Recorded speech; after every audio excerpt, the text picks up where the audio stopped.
Birds against a heavy wind that wins in the end.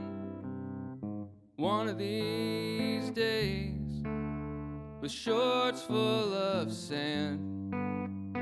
One of these days, you'll kill a man for asking a question you don't understand.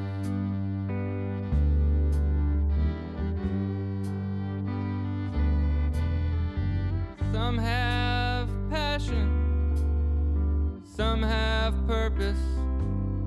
You have sneaking backstage to hound the girls in the circus.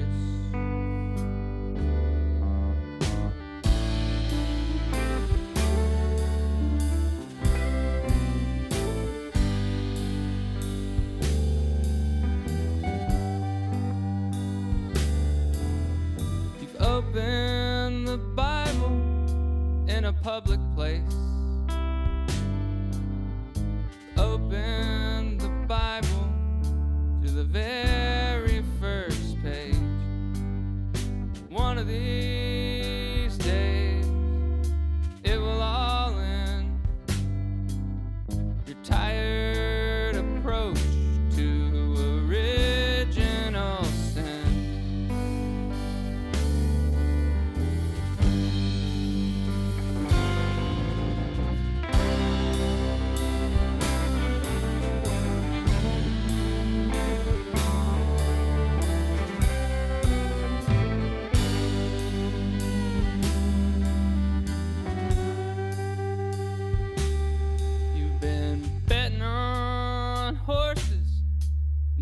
Johnny come lately. You've been high on the hog, and the dog seems to hate you. You once was a baby, and now a jerk, standing close to the pyre, manning fireworks. Once a perfect little baby, who's now a jerk, standing close to the pyre, manning fireworks.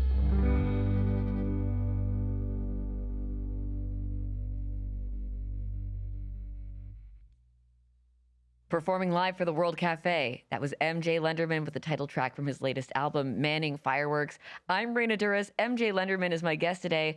Welcome to the World Cafe. Thanks for having me. Happy to have you. There's a lyric in that song that immediately caught my ear, and that was, "You once was a baby, and now a jerk." And that is something that I always think about when I see like bad people doing bad things, like, you know, someone powerful, a public figure doing awful stuff, and you're like, how could you be so cruel? And then I think about how they were once like a little tiny baby that someone loved and took care of, and they were once a perfect baby. Could you talk about writing that line?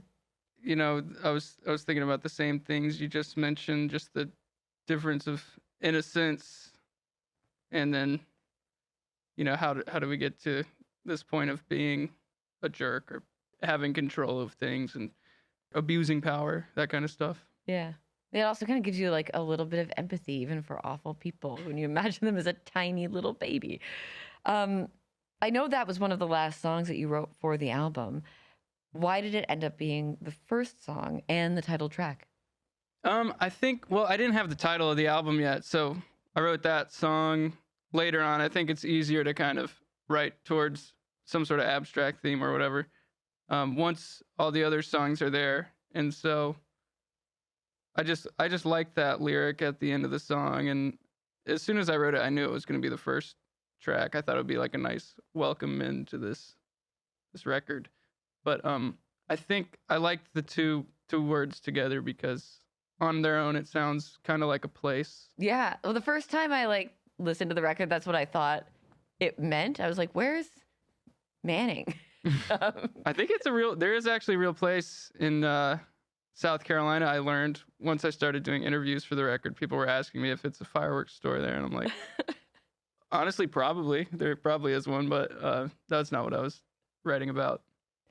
You recorded Manning Fireworks at a Drop of Sun studio in Asheville, North Carolina. That is where you're from. And I should say that we are taping this interview almost exactly a month after Hurricane Helene devastated the area with flooding. So the first thing I want to ask you is, how is your family? How are your friends?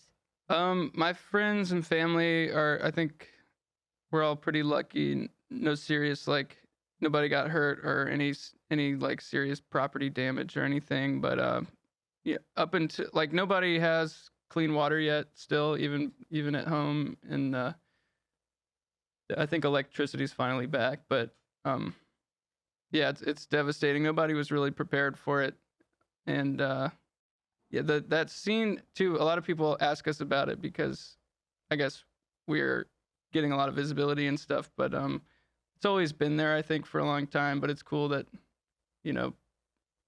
people have eyes on it now. Yeah, yeah. I'm speaking to MJ Lenderman on World Cafe.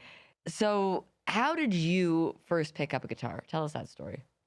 Well, Guitar Hero was a very popular game when I was a kid, and me and my best friend got really good at that, and we kind of, hit the ceiling with as far as you can go with Guitar Hero. So we decided to pick up real guitars, and luckily our parents got us lessons and a couple of small acoustic guitars, and so that was probably when I was 8 years old.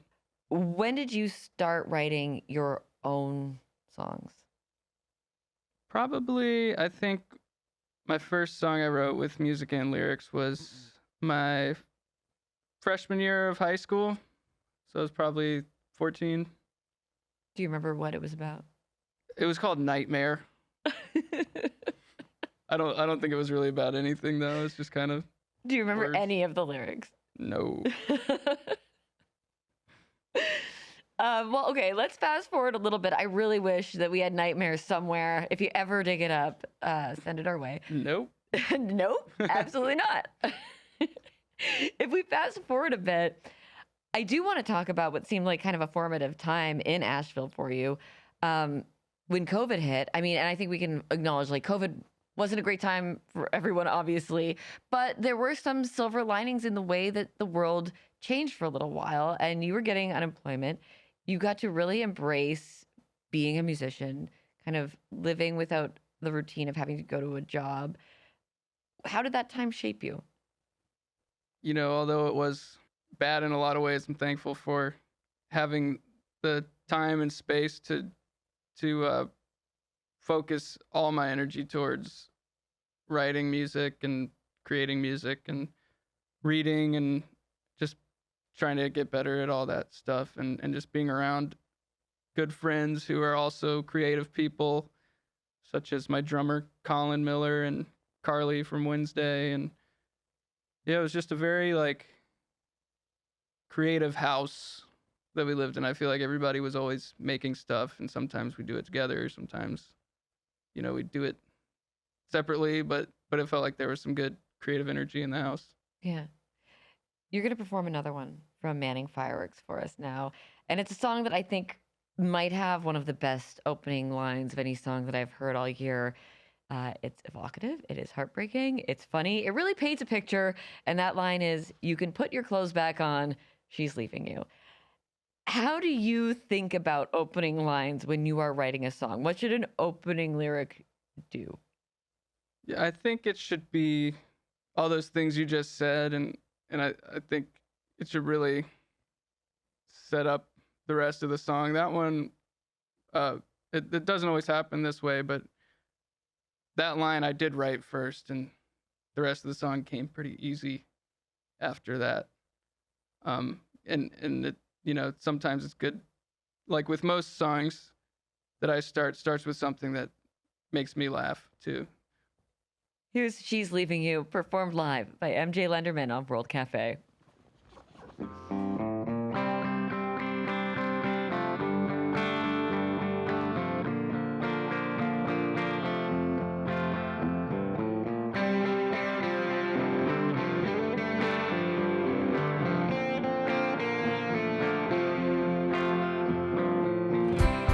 You can put your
That was MJ Lenderman performing She's Leaving You, a song from his latest album, Manning Fireworks.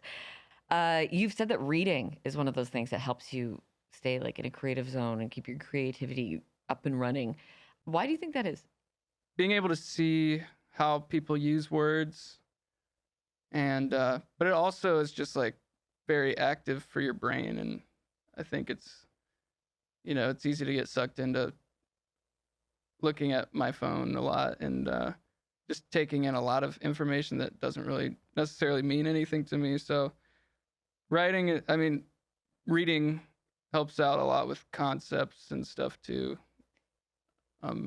Just that's another way I've learned how to like incorporate humor into the music and still make it sound real, like a real song or something. Yeah.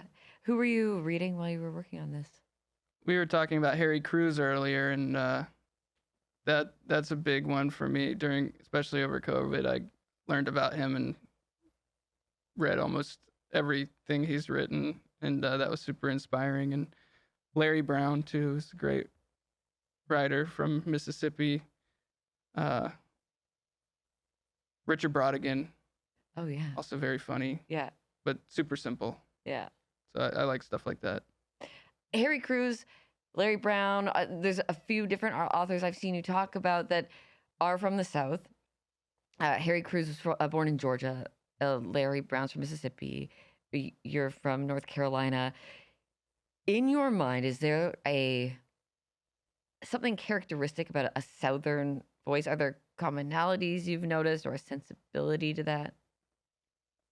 Yeah, I think so. I mean, the things that I can personally relate to is maybe the simplicity of the language, but I don't necessarily want to make it seem like I'm writing like these guys. I think they write from their perspective, and it's a very different world. Even though we are in the South, North Carolina is very different from Mississippi, especially back in the 80s when Larry Brown was writing, or Georgia and Florida when Harry Crews was there. But one thing I did learn about from them is writing from your own perspective and writing about the things that you do know about, and that's a good way to be a convincing writer. Yeah.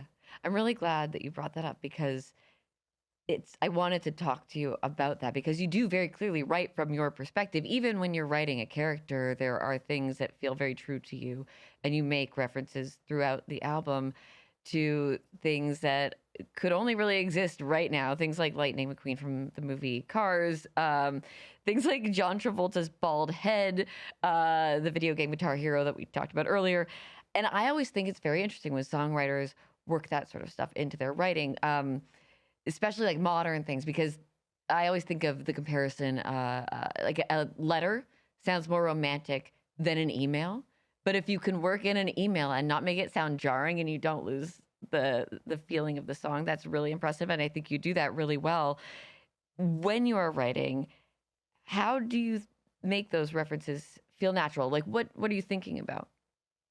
I mean, yeah, I think it's like a rejection of trying to sound over romantic or something. Like I don't think I've ever written a letter before, so, for example. So like, it just comes back to bringing it down to earth in a way, and I guess having the like dichotomy of like something that everybody has a reference point towards, or like an invention that I made up or something like that, like the Himbo Dome. Yeah, okay. We're going to get to Himbo Dome in a minute. But first, we're actually going to hear you perform Wristwatch for us. Before we hear it, could you tell us about the character or the narrator of this song? Yeah, this one started with the opening line again, which was a misquote from I guess it's by Slade, but I know the Quiet Riot version of "Come On, Feel the Noise." And so you say I got a funny face, it makes me money, but that's not actually the real lyric from that song. So I used it and tried to think about who. Wait, what is the real lyric? I'm trying to remember. I what it don't is. remember off the top of my head, but maybe you could play a clip of it. But yeah, so I was like, who's gonna be saying something like that, or who would feel that way? And I think I was thinking about these comedy podcasts. There's one called The Fighter and the Kid with this guy Brandon Schaub, and he's like a failed comedian, failed UFC fighter, but still just going for the money. And so I was just kind of interested in that kind of character. This is Wristwatch from MJ Lenderman, live for World Cafe.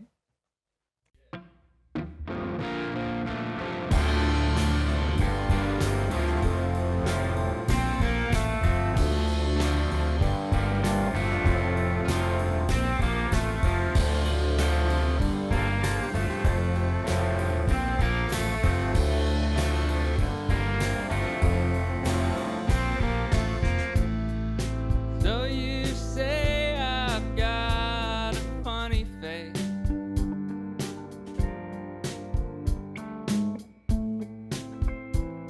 Makes me money.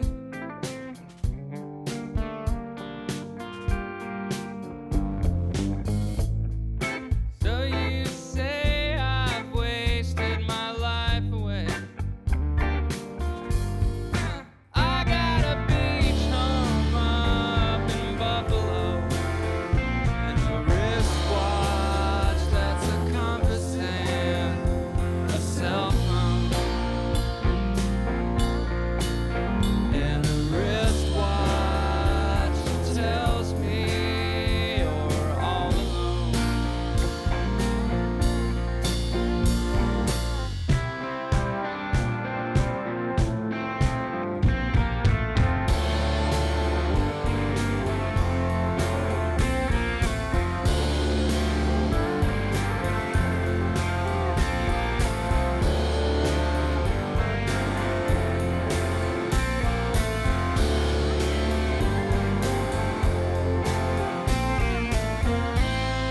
Well, I'd still take your amazing grace.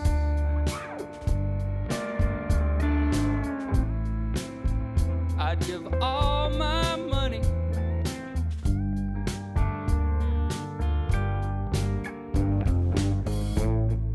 And I'd still take your pretty face. 'Cause I got a houseboat docked at the Himbo Dome, and a wristwatch that's a pocket knife and a megaphone, and a wristwatch that tells me I'm on my own, and a wristwatch that tells me I'm on my own.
Live for the World Cafe, MJ Lenderman with Wristwatch from his latest album, Manning Fireworks.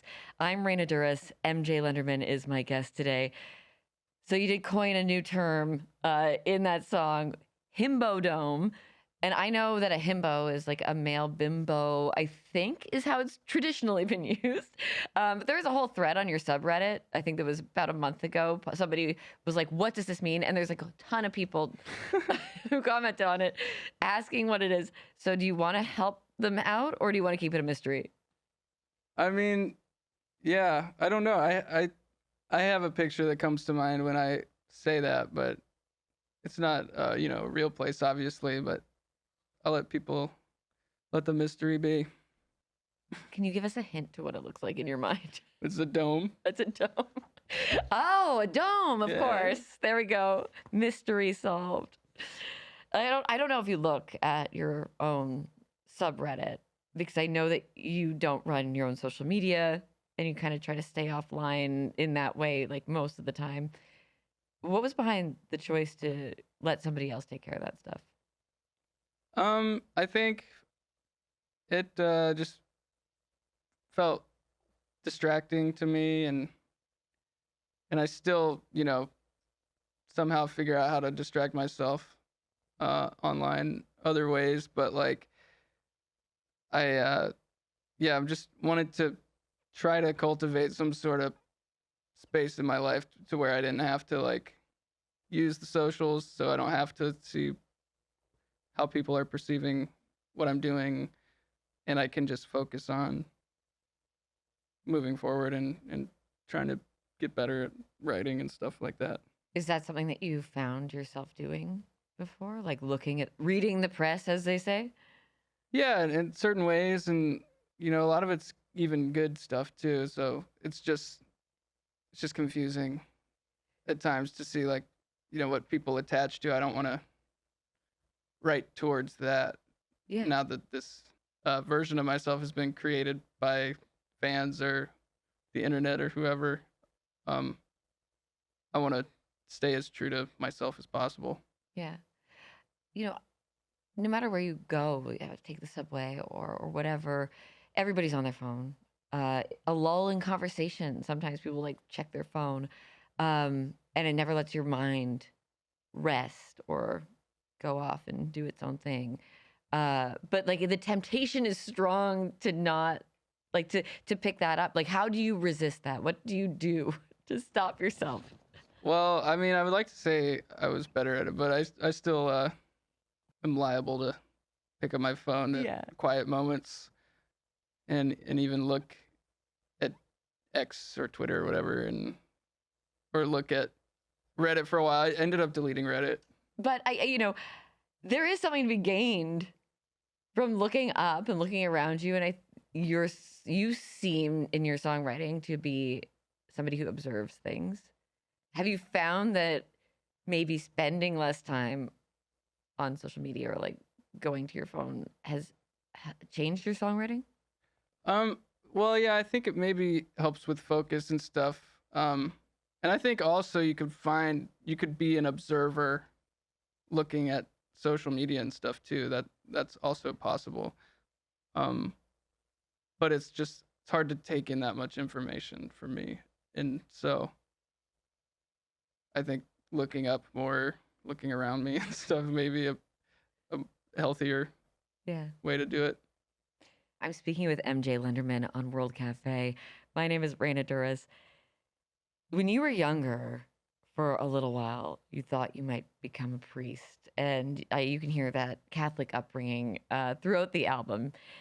First off, it is one thing to be Catholic. It is another much more intense thing to be like, okay, I want to be a priest. Why was that something that appealed to you? That was kind of only something I really thought about up until like maybe the 6th grade. And to me at the time, it just seemed like the easiest course of life because I was already in Catholic school. I was already an altar boy. And all that was just like, planned out. It would, require going to extra school and stuff, but I could like, they buy you a house and stuff. So yeah, it's like you get on a track and you're good to go. Yeah, but that was, I guess, before puberty. Mm-hmm. And their mind changed. I mean, religion can be pretty all-encompassing, and you grow up in the South where, pretty well known for being a fairly religious place. How has that informed you as an artist? I think it's just like, the life I grew up in, so it's just what I know. And so it's naturally gonna find its way into my songs. Yeah. The last song that we're going to hear you perform is called On My Knees. And it is easy to think of prayer when you hear that phrase. This one, and again, I don't want to assume anything about what you're writing about, but it sounds like it may be more personal. It seems like a song that's written by someone who's up all night and would love to go to sleep.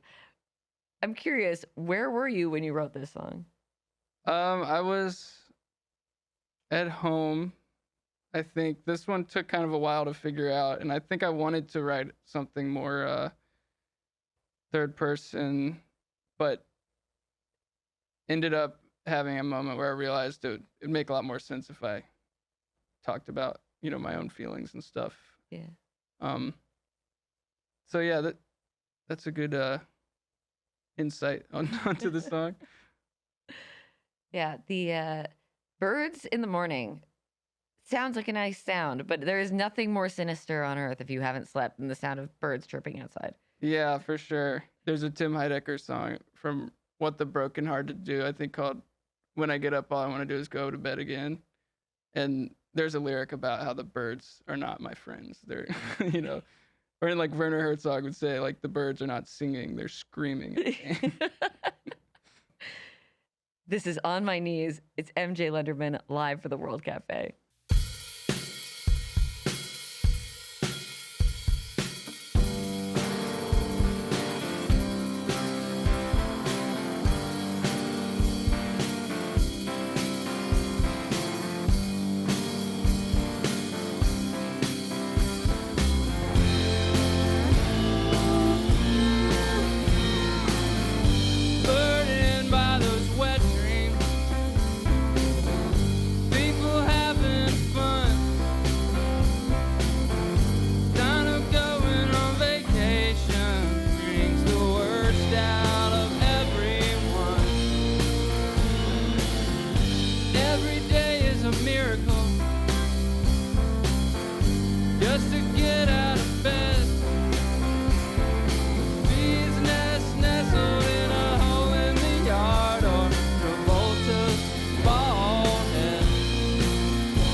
MJ Lenderman performing live for the World Cafe. That song is called On My Knees. It's from his new album, Manning Fireworks. That album is out now. MJ Lenderman's my guest today. Thank you so much for being here. This is really fun. Thanks for having me. I'm Raina Douris, back in a moment with more World Cafe. I got a beach home up in Buffalo.